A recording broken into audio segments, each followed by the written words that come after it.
Hujambo, naitwa Amos Mlebusi na leo swali langu ni moja tu. Niko hapa kwa ajili ya kueleza muundo wa kitabu tunachokijadili muda huu ambacho si kingine kinaitwa acha nikichukue.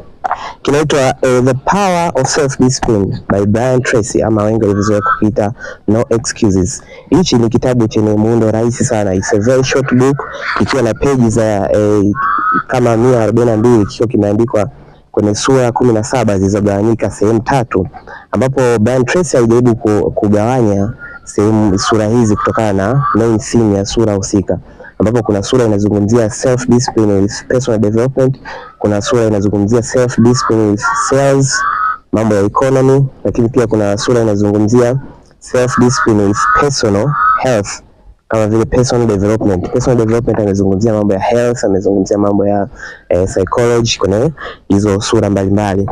Mojawapo ya kitu ambacho nilikipenda sana kwenye upande wa alipozungumzia self discipline with health, alivyozungumzia self discipline with economy.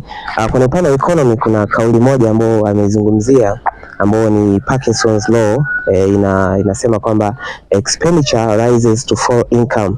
Kauli hii inathibitisha kwamba ni kwa nini mtu unaweza ukawa na kipato kikubwa lakini bado kisitoshe. Hapa inathibitisha kwamba expenditure rises to full income, yani unavyokuwa na matumizi, unavyokuwa na kipato kikubwa na matumizi yako vile vile yanakuwa makubwa. Na ndio maana mtu unaweza ukawa unalipwa mshahara $200,000 na kutosha, lakini mshahara huo ukipewa let's say $400,000 bado itakuwa haikutoshi. Kitu kilichonifurahisha kuhusu hiki kitabu ni mwandishi Brian Tracy amejaribu kutumia lugha ya Kiingereza, lakini lugha hii ni very very simple kiasi kwamba hata kama hujapita kwa Rasimba and the Souls unaweza ukasoma na ukakielewa. Ni kitabu kifupi sana, peji 142. Kwa msomaji ambaye anaanza au kwa msomaji ambaye ni mzoefu, ni kitabu ambacho unaweza ukakisoma kwa muda mfupi sana. Ni kitabu ambacho ni very understandable na watu wengi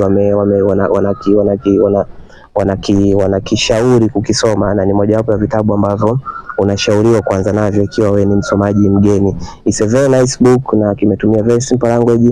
Price range yake ni kuanzia $25,000 mpaka $15,000 kutegemea na quality pamoja pia na stores unaonunua. Kwa soft copies kama kawaida I normally give them for free, na jambo zuri ni kwamba I have it na nimesha kiprovide kwenye group. Anyway, till another time, karibuni sana.